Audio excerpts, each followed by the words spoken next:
পৃথিবীর সেরা ঐতিহাসিককে বলছি, একটা ইতিহাস লিখুন।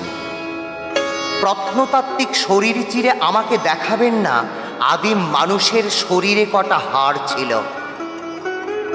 এই আবিষ্কারে আমি বাহাদুরি দেখি না, বরং আপনি একটা ইতিহাস লিখুন, রক্ত মাংসের জীবন্ত ইতিহাস। ইতিহাসে পিএইচডি করা ছেলেটা ইতিহাস হয়ে গেছে শহরের বুকে, মৃত ইতিহাস। আপনার বাহাদুরি কলমে তাজমহলের ইতিহাস পড়লাম। কোথা থেকে পাথর এসেছিল, কোন পশুতে পাথর বয়েছিল, শ্রমিকেরা কত বছর কাজ করেছিল, আর কত কি। শুধু লেখা হয়নি তাজমহলের নিচে চাপা পড়ে থাকা যন্ত্রণার ইতিহাস। আমি পৃথিবীর সেরা ঐতিহাসিককে বলছি, একটা জীবন্ত ইতিহাস লিখুন।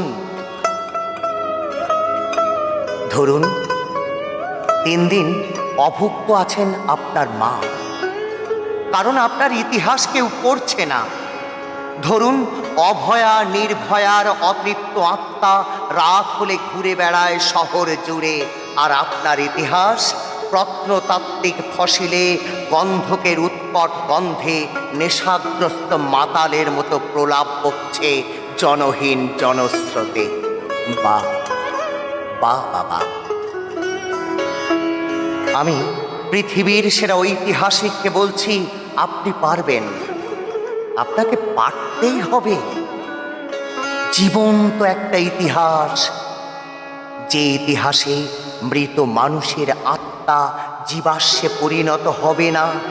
টারশিয়ারি যুগের কোনো পাথরের কঙ্কালে যে আত্মারা কথা বলবে, প্রকাশ্য জনসভায় যে ইতিহাসের পাতায় লেখা হবে প্রথম সূর্যোদয়ের পরিচয়।